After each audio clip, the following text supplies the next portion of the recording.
Alright, welcome back everyone, welcome back. We are here with another video. This time I will be doing my Bundesliga predictions. I've already done my Premier League and La Liga predictions. I'll leave the link to both of those videos in the description in case you guys want to go ahead and check them out. But without further ado, let's get started with the 2019-20 Bundesliga predictions. And in 18th and bottom of the table, I have recently promoted side SC Paderborn. Last season in the Bundesliga 2, the second league of Germany, or the second division of the Bundesliga, however you want to refer to it, Paderborn scored an amazing 76 goals, just 8 less than Champions Köln and 16 more than the next highest scoring team, which was Holstein Kiel. But although their scoring exploits were impressive, they lost their top scorer and second top assister, Philipp Clement, who in 31 games last season scored 16 goals and provided 7 assists.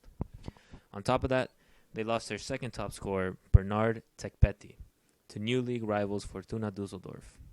Last year in 32 games, Tekpeti scored 10 goals and dished out 4 assists. To replace them, Paderborn brought in Marcel Hilsner, Strahl Mamba, and Johannes Defler, who all played in the third tier of German football last season. Combined, they recorded 15 goals and 11 assists in the third league. This is drastically less impressive than the combined total of Tekpeti and Clement, whom produced 26 goals and 11 assists in the second tier of Germany. But on the bright side, Paderborn managed to bring in Brazilian winger Cauli, who scored 4 goals and managed 3 assists in 28 games last year in the second Bundesliga, and already scored for Paderborn this season in the Bundesliga. Paderborn also managed to retain their number 1 assist man, Sebastian Vasiliadis, I think, who got 10 assists last season. Sadly, due to the extreme loss of firepower and mid-table defense they had last season, I see Paderborn being overwhelmed by life in the top flight and making a swift return to the second tier. In 17th, and our second team to secure automatic relegation, I have FSV Mainz. They were tied for 7th worst defensively in the Bundesliga last season and tied for 6th worst in attack, scoring only 46 goals last season. On top of that, add on the fact that they lost one of their best players in central defensive midfielder Jean-Philippe Cabamin to Everton, whom in his last 3 seasons with Mainz averaged 2.1 tackles and 1.6 interceptions per game, as well as chipping in on the offensive side with 3 goals and 4 assists and an average passing accuracy of 76%, which went as high as 80.4% last season. And the fact that they didn't sign a proper replacement, I just don't see Mainz bettering or maintaining their 12th place finish last season, but instead drastically descending down the table all the way to 17th place and an automatic relegation. In 16th, and going into the relegation playoffs, I have FC Augsburg. This means that I have 2 recently ascended teams in Union Berlin and FC Köln surviving. And depending on how Augsburg perform in the playoffs, they could survive as well. You never know. Last year, Union Berlin shocked Stuttgart and took their place in the Bundesliga, but that doesn't necessarily mean the same fate awaits Augsburg this season. I still do feel they will be part of the playoffs, and here's why. Last year, Augsburg tied with relegated Hannover 96 for the worst defensive record, conceding 71 goals in just 34 games. That is more than 2 goals a game. On top of this, they lost one of their best players and best defenders to league rivals Frankfurt. They also lost defenders Schmid and Friedrich to league rivals Freiburg and Union Berlin respectively. They've put all of the defensive responsibility on new keeping signing Thomas Kolbeck, who got a respectable 9 clean sheets last season for Stade Rennais, helping them to a win in the Coupe de France final versus PSG. And although new signing Ruben Vargas has had an impressive start to the season, scoring 3 of Augsburg's 4 goals, Augsburg have already conceded 9 goals in 3 games so far in their new Bundesliga campaign, and I don't see things getting much better. And in 15th place, I have newly promoted team FC Union Berlin securing the last returning spot in the Bundesliga. Last season, Union Berlin finished 3rd in the second Bundesliga with the best defensive record in the league.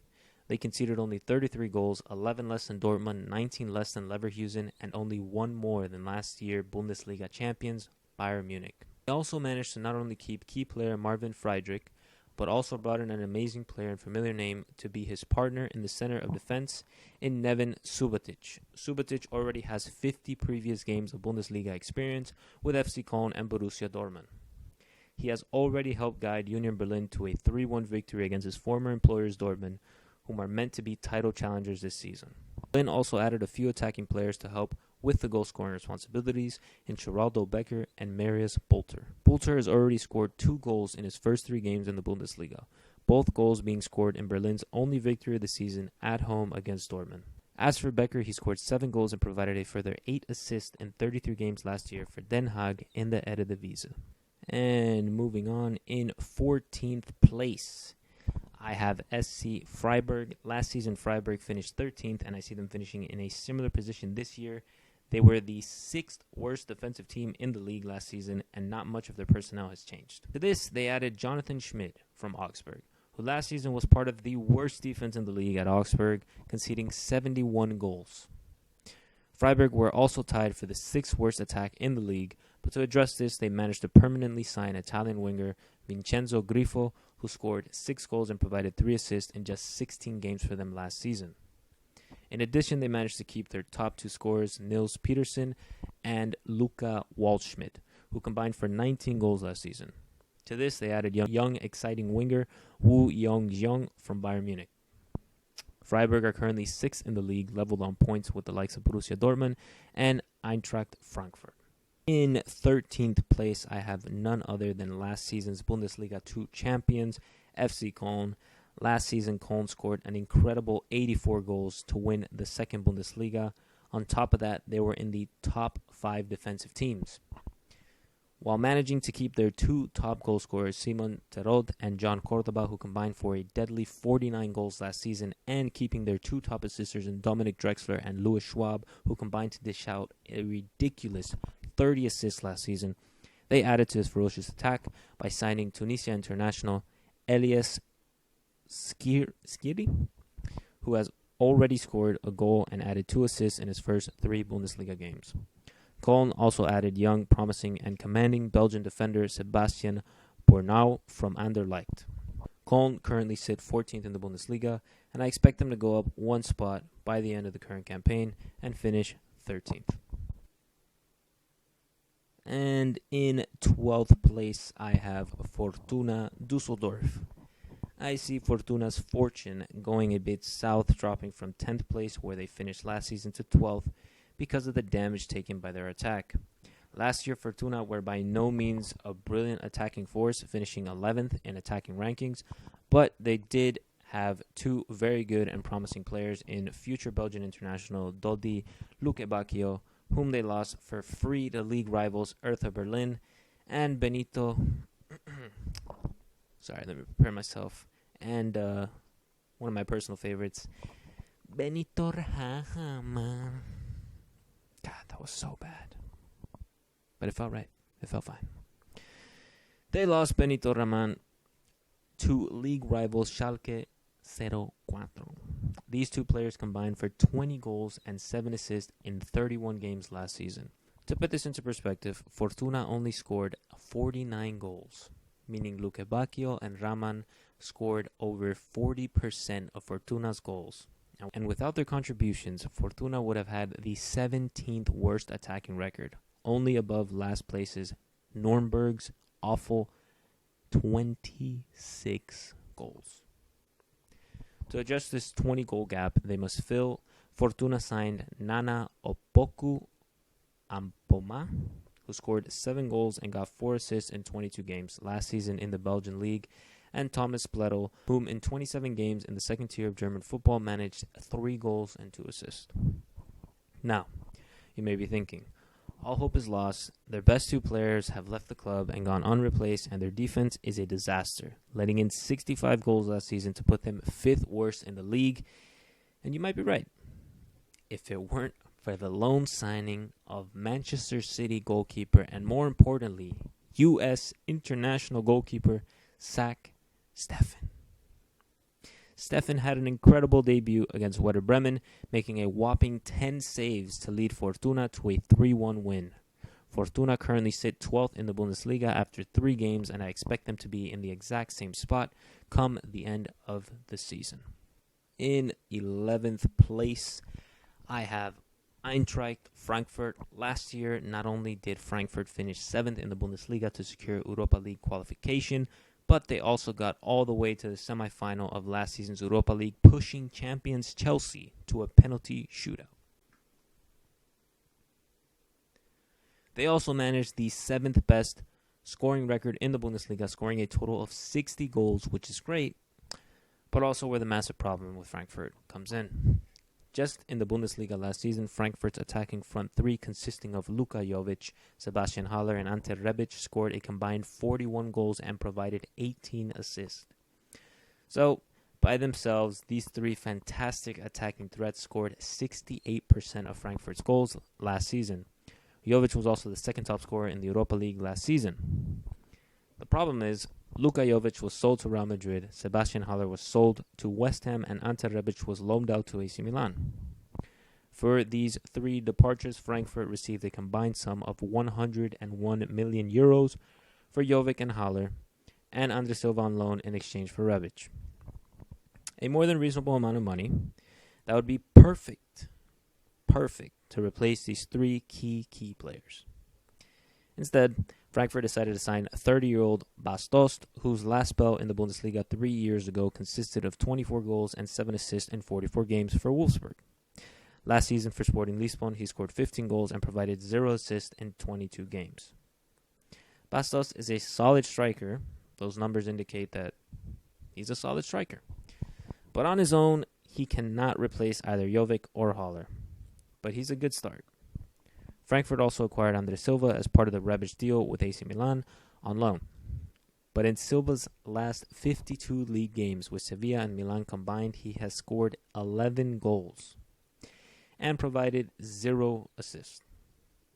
Now, I still like Andre Silva and believe he will become a solid striker, but his past 2 seasons show a huge lack of goals and consistency. And last, possibly not least, Frankfurt has attempted to find the new Jovic in 20-year-old Serbian striker Dejan Jovelic, something like that, who last season for Red Star Belgrade in the Serbian league scored 8 goals in 17 games. So, Frankfurt are attempting to replace 2 elite strikers and a great supporting forward who all worked in beautiful harmony to create one of the most dangerous front threes in all of Europe with the new attacking trio who combined for 32 goals last season, 8 coming in the Serbian league and 15 coming in the Portuguese league, 2 leagues that, with all due respect, are inferior to the Bundesliga. They're just not as good. Now, in some good news, seeing as Frankfurt finished top 5 in defensive rankings last season, conceding 48 goals, only 4 more than Dortmund, there's still hope. Add on the fact that they permanently signed Kevin Trapp and signed center back Martin Hinteregger from league rivals Augsburg. One can assume this defensive record to stay stable and imagine Frankfurt finish amongst the top of the Bundesliga in defensive rankings once again. But goals win games, and Frankfurt lost nearly their entire goal source and did not replace adequately. For this, I have them dropping out of Europa League spots and instead finishing mid-table in 11th place. In 10th place, I have Hertha BSC, Hertha Berlin. Last season, Hertha finished 11th with a pretty average attacking record, but they tied for the 6th worst defensive record, conceding 57 goals. To improve their goal scoring and hopefully launching themselves into the upper tier of Bundesliga attacks, they signed Dodi Lukebakio, who last season for Fortuna scored 10 goals and got 3 assists in 31 Bundesliga games. He's already scored a goal in his first 3 outings for Berlin. They also signed Marius Wolf from Dortmund and loaned in Marko Grujic for another season from Liverpool, who last season scored 5 goals and got 1 assist in 22 games for Hertha. Hertha have also managed to keep their top 3 scorers, Ondrej Duda, Vedad Ibisevic, and Salomon Kalou, who combined for 29 goals, as well as number 1 provider, Davy Sauke. Another player that I personally really like, and I just like the way he plays. He provided 9 assists last season. In addressing their defensive issues, Hertha signed Belgian center back Dredžić Boyata on a free transfer from Celtic, but this is the only addition they made defensively. They do, however, already have Karim Rekic and Nicholas Stark in the heart of their defense, as well as goalkeeper Rune Jarstein between the sticks, whom got 8 clean sheets last season. So, I don't really see a huge jump for Hertha Berlin, but, from 11th to 10th is still an improvement, and I do see Hertha finishing 10th this season in the Bundesliga. Moving on, in 9th place, I have TSG Hoffenheim. Last season, Hoffenheim finished 9th, and they currently sit 9th this season. Consistency is key with this prediction. Now, even though Hoffenheim have lost some key major pieces to their squad in Joelinton, who in 28 games scored 7 goals and had 5 assists, Nico Schultz, who moved to Dortmund after scoring once and assisting 5, Kerem Demirbay, who moved to Leverkusen after scoring 4 and assisting 9, Nadiem Aniri also to Leverkusen, and most importantly of all, they lost head coach Julian Nagelsmann. The league rivals and Bundesliga title contenders RB Leipzig. Nagelsmann is regarded as one of the best up-and-coming managers in the world and is one of the youngest ever at only 32 years of age. He was majorly responsible for Hoffenheim's success and style of play, but has now moved on to Leipzig. It's not all bad news. Hoffenheim have responded and made some key signings. They signed Diadie Sameseku from RB Salzburg, where he averaged 3.2 tackles and 2.9 interceptions per game. They also signed Sebastian Rudy from Schalke, 2 signings to significantly strengthen their midfield and lessen the blow of outgoing player Demirbay. In the attack, Hoffenheim managed to keep their top scorers Andrej Kramaric and Ishak Belfodil, who combined for 33 Bundesliga goals last season. To this, they added Robert Skov, one of the hottest young prospects in the world, after scoring 29 goals and providing 9 assists in 34 games last season for Copenhagen. He already has an assist for Hoffenheim, and they also added Ilias Bebu, who in 42 Bundesliga games scored 9 goals and provided 5 assists. In addition, they signed Sargis Admian, who in the second Bundesliga scored 15 goals and provided 8 assists in 33 games. They also brought in versatile forward Jurgen Locadia on loan from Brighton, and he can play both centrally and on the wing. I feel Hoffenheim have lost a lot, but they also have done very good business and kept some of their best players. This is why I see them remaining in 9th and keeping that consistency strong.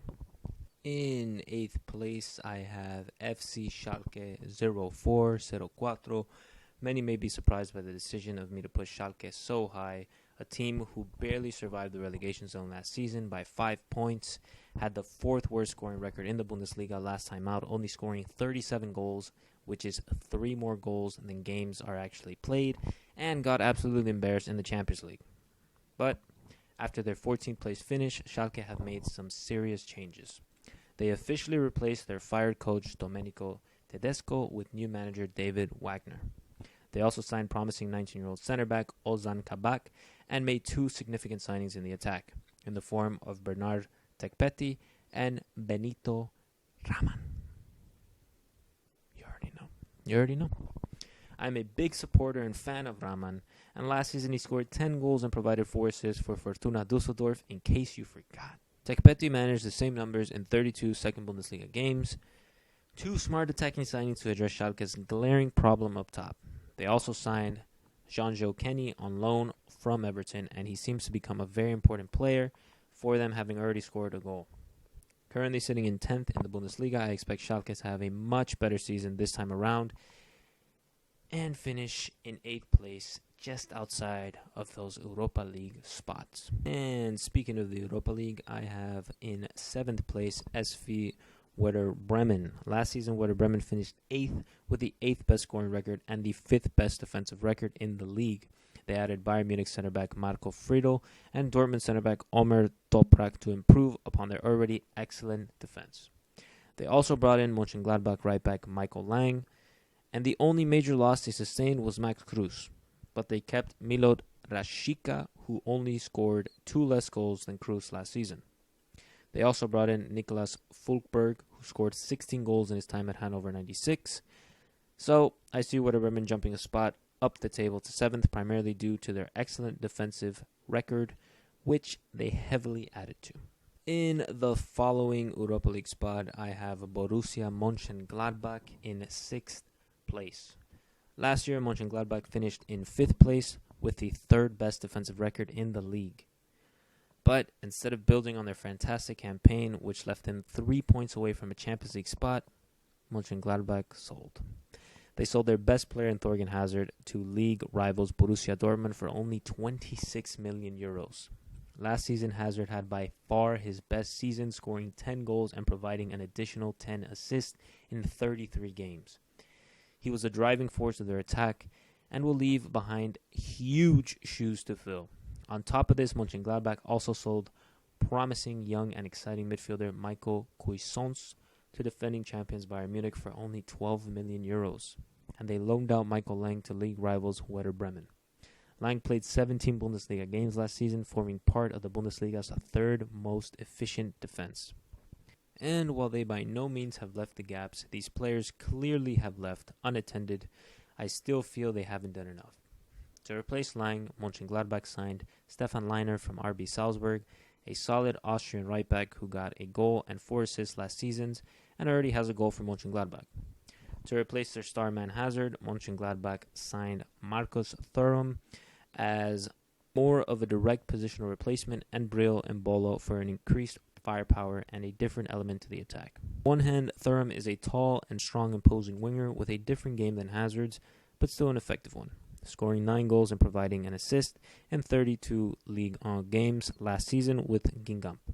And Bolo, on the other hand, is more of a central forward. He, like Thuram, is also very young and possesses loads of potential. Already this season, Embolo has scored 2 in his first 3 outings with Mönchen, and in 4 Euro qualifiers with Switzerland, he scored 1 and assisted 2. Although Mönchen managed to keep the majority of their team intact, like top scorer Alessane Play and Swiss international goalkeeper Jan Sommer, the loss of Hazard and the change that brings to their attack, which wasn't amongst the best last season anyway, makes me believe Mönchengladbach will regress by 1 and finish 6th this season. In 5th place, I have VfL Wolfsburg, and they make up the last Europa League spot on this list. In terms of sales, Wolfsburg did some decent business. They sold several young players who were never going to be a big part of the season, and instead cashed in and immediately reinvested. Wolfsburg signed 2 of the brightest young stars in the world of football today in the form of former RB Salzburg midfielder and Austria international Xaver Schlager, and former Young Boys and current Swiss national team right back Kevin Mbabu. Schlager is one of the most promising and talented young midfielders in all of Europe, already possessing loads of Europa League and Champions League experience from his time at Salzburg, 28 total European games. Schlager provides a player who is ready for top-flight, highly competitive football while still possessing tremendous upside and potential. And Babu provides the same type of experience, impact, and potential with 11 Champions League games and even a Champions League goal to his name, as well as 7 Europa League games. Wolfsburg also managed to keep top scorer Wont Weghorst, who last season scored 17 goals, and this season already has 3 goals and an assist in 4 games. They also have top quality players in John Brooks, Jerome Roussillon, Maximilian Arnold, and so on.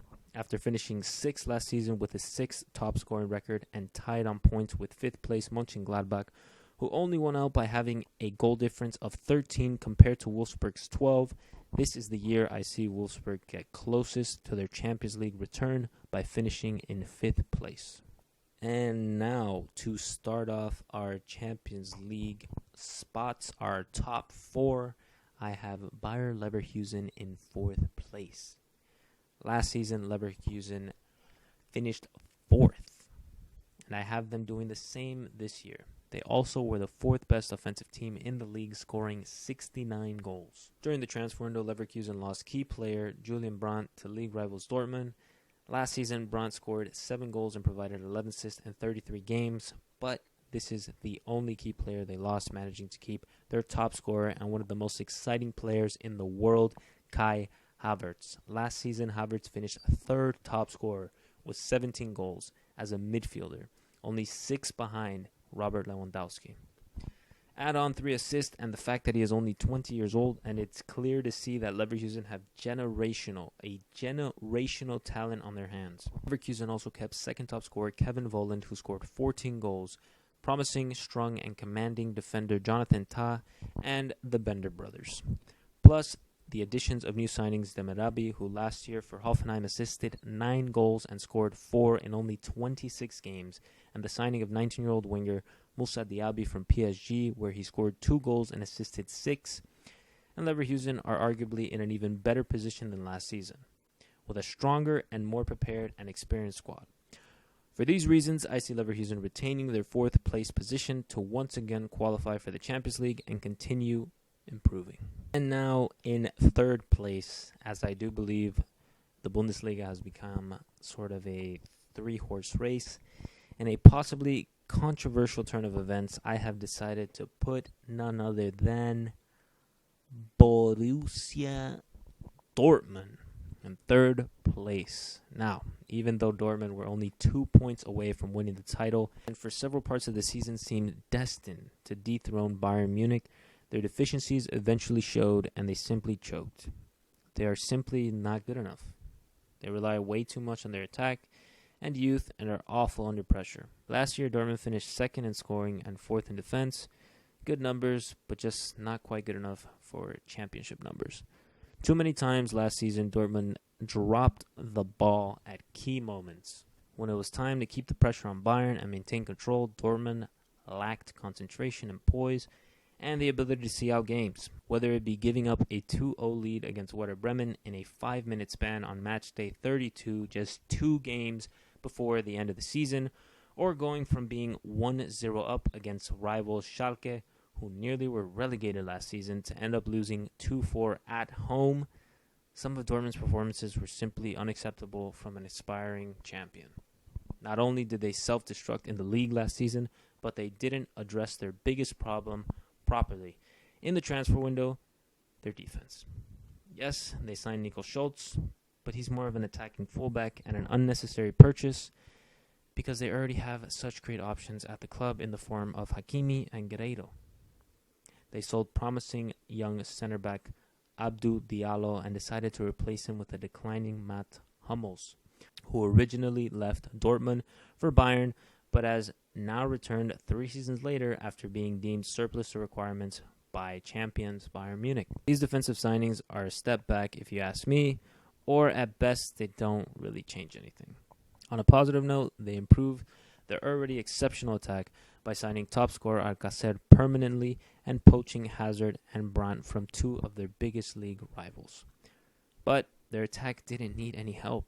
They scored 81 goals, only 7 less than Bayern last season, and key players like Sancho and Alcacer are only getting better. Dortmund have ignored their inefficiencies and are destined for a step back this season after a nearly fantastic title-winning season the year before.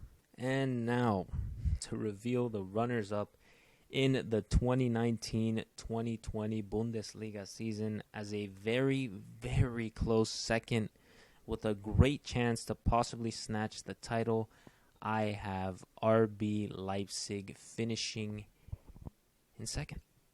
Just short of champions. Last season, Leipzig finished 3rd with the best defensive record in the league, conceding only 29 goals. Atletico Madrid, one of the best, if not the best defensive team in the past 5 years, also conceded only 29 goals. This puts Leipzig in some incredible company and launches them into an elite defensive status. In incredible news, Leipzig managed to keep their entire defense and added 2 extremely promising players in Luan Candido, an 18-year-old Brazilian left-back from Palmeiras, and up-and-coming Chelsea star Ethan Ampadu on loan. But not only were Leipzig the best defensively, they were also 5th best attacking-wise, scoring 63 goals. And here is where Leipzig truly looked the most frightening. Again, they managed to do phenomenal business in this area, keeping their incredible and exciting attacking duo consisting of Timo Werner and Yusuf Poulsen. These 2 players combined for a total of 31 goals and 10 assists last season, scoring basically half of the entire team's goals. To this, they added Ademola Lookman from Everton, who in his previous spell with Leipzig on loan racked up an impressive 5 goals and 3 assists in only 11 games. They also managed to offload Bruma and loan out Agustin for a combined 20 million euros, which more than covered Lookman's transfer fee. They also added more exciting young dynamic talents in the form of Christopher Nkunku, who already has a goal for Leipzig, and Hans Wolf from sister club RB Salzburg, for which last year he scored 8 goals and provided 7 assists in only 22 games.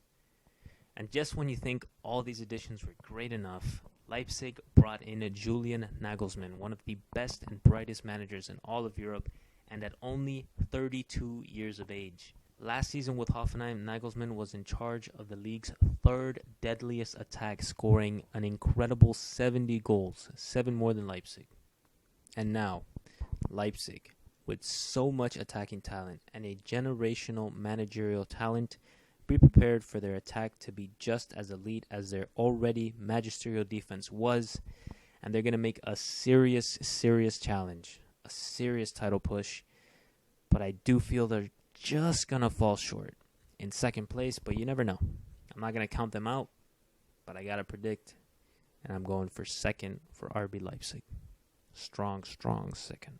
And now, obviously, the last remaining team, last but certainly not least, and still the undisputed Bundesliga champions of the world of Germany. FC Bayern Munich will conquer Germany's top flight once again.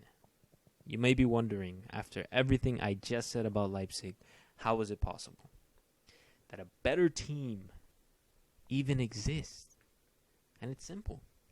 Bayern have one of the most perfectly balanced teams I have seen in recent times, with a goalkeeper who revolutionized what it means to be a keeper, World Cup winner, Bayern and Germany captain Manuel Neuer between the sticks, with a defense who conceded a mere 32 goals last season, consisting of Niklas Süle, Jerome Boateng, David Alaba, Joshua Kimmich, and now adding World Cup winners and arguably the best fullback duo for any international team at the moment in Lucas Hernandez and Benjamin Pavard, with the league's greatest midfield consisting of elite passer and dribbler Thiago Alcantara, elite all-around player and assist man Joshua Kimmich, versatile holding midfielder Javi Martinez, World Cup winner Corentin Tolisso, future superstar Leon Goretzka, attacking midfielder Thomas Müller, who is the heart and soul of this Bayern squad, and now adding the incredibly skillful and elusive Felipe Coutinho, one of the best number 10s in the world, and the exciting young prospect Michael Cuisance, with the number 1 attack in the league, scoring an incredible 88 goals last season, led by world-class striker Robert Lewandowski. On the wings, the rising electric talent that is Serge Gnabry, the lightning-quick Kingsley Coman, the young and promising Alphonso Davies, and now newly arrived, experienced, and class in Ivan Perisic, and future successor to Lewandowski in Jean-Fiet Arp. All led by world-class manager Niko Kovac. There is simply no weakness in this Bayern juggernaut. That's why I truly believe that not only are Bayern Munich going to be champions of the Bundesliga, they are finally going to actually legitimately be Champions League contenders. I know every year, every single year, you see pundits saying, oh yeah, the top competitors for the Champions League? Yeah, that would have to be Barca, Real Madrid, Bayern? Like, what? Bayern have... No, they weren't. They just weren't. Manchester City, like, are you kidding me? These guys can't get past the quarterfinal. But, unlike Man City, Bayern are actually looking really good. They're actually looking really good. With a starting squad of Neuer at goalkeeper, Pavard at right back, because that's where he belongs. Pavard's a right back. Süle and Hernandez as center backs, or Boateng. David Alaba or Hernandez at left back. Kimmich in the midfield with Thiago Alcantara. Then you got Gnabry, you got Coman, and you got Coutinho. Like, And then Lewandowski up top as your number 9. The team is insane. It's insanely talented. Just so intelligently put together. I love the signings that Bayern made. They finally decided to sign outside of the Bundesliga, signing Perisic, signing Coutinho, signing Lucas Hernandez. Big signings outside of the Bundesliga to add some sort of, just new blood, a new look to the squad. And I love it, man. I'm here for it. I think it's great. And I see Bayern as being an extremely powerful force in Europe. Like I said, not only winning the league, but also challenging seriously for the Champions League, which I think Juve is going to win, but I think Bayern can go to the final, and who knows? You never know. But anyways, guys, that's it for this video. I hope you guys enjoyed that. I worked really hard on this video. I put a lot of thought into it, and I hope it showed, and I hope you guys enjoyed it. Leave a like, leave a comment with your own predictions, whatever you feel about my predictions, future video ideas, whatever you guys want to comment. And subscribe, hit the notification bell so you know exactly when my videos come out the moment that they do. I really appreciate it, guys. And I'll be uploading content weekly, as I said, as promised. Until next time.